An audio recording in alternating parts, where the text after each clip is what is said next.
We decided to do our skit on a TV show, talk show, from the 1860s, after Abraham Lincoln has been elected president.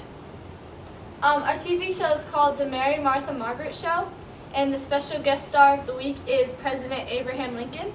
And I'm Mary Martha Margaret. We hope you enjoy it. Thanks. I know many people call you Abe, but what do you prefer to be called? I prefer Abraham or just simply Lincoln. Okay, well, it's nice to have you here, Abraham. It's nice to be here, Mary. I know many of our viewers have been wondering about your past and how it influenced your decision to become president. Well, I was born and raised in Kentucky, but I moved out when I was 21 due to land disputes. Interesting. And how did your upbringing affect your decision? Well, I grew up in a very poor family, so from that I grew a lot of compassion for the poor, and a dream of mine was always to hold a position in government. Okay. And now that you're elected, how do you plan on improving the country? Well, I plan on running the country with the Constitution at my side, always following the laws set before us by our founding fathers, and not straying too much from anything past presidents have done, but to make things better. All right. And many of our southern viewers have been wondering about your stance on slavery.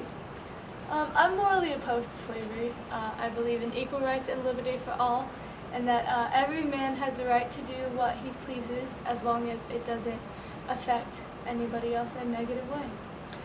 But I don't plan on abolishing slavery where it already exists, but as for the North, I plan on keeping it slavery-free and hopefully working towards the goal of making the South also slavery-free. And what happens if a slave escapes from the South?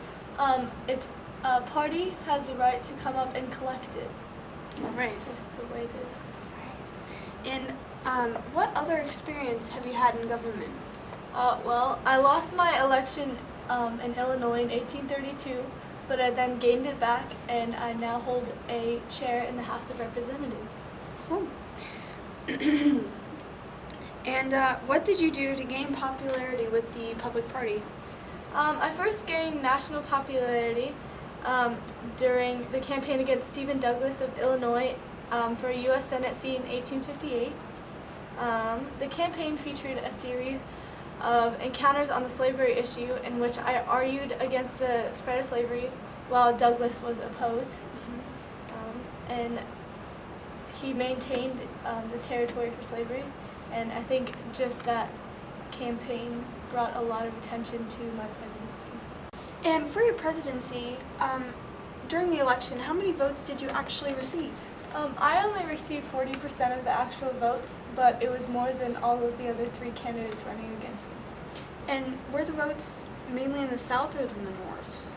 They told me it was the North. Interesting. And why are you Republican versus being Democratic? The Republican Party stood for what I stand for, against the spreading of slavery, and so I would just love to be a representative for it. All right. And what was your political career before your campaign for president? I began my political career in Illinois, where I ran for the House of Representatives. I didn't get elected, which wasn't very surprising, but 2 years later, I ran for the same position, and I was elected. Cool. Well, it's been lovely. Many of our viewers have been wondering if you have anything done so far for your inaugural speech. In fact, I do. Great. I've been working on this for a while. I was actually hoping you would ask that so I could see what you think about it. All right. Shall I just read what I have? Yes, please. Okay. In compliance with a custom as old as the government itself, I appear before you to address you briefly and to take in your presence the oath prescribed by the Constitution of the United States to be taken by the President before he enters the execution of this office. I do not consider it necessary at the present for me to discuss those matters of administration about which there is no special anxiety or excitement. Apprehension seems to exist among the people of the southern states that by the accession of a Republican administration, their property and their peace and personal security are to be endangered. There has never been any reasonable cause for such apprehension. Indeed, the most ample evidence to the contrary has all the while existed and been open to their inspection. And that is all I have.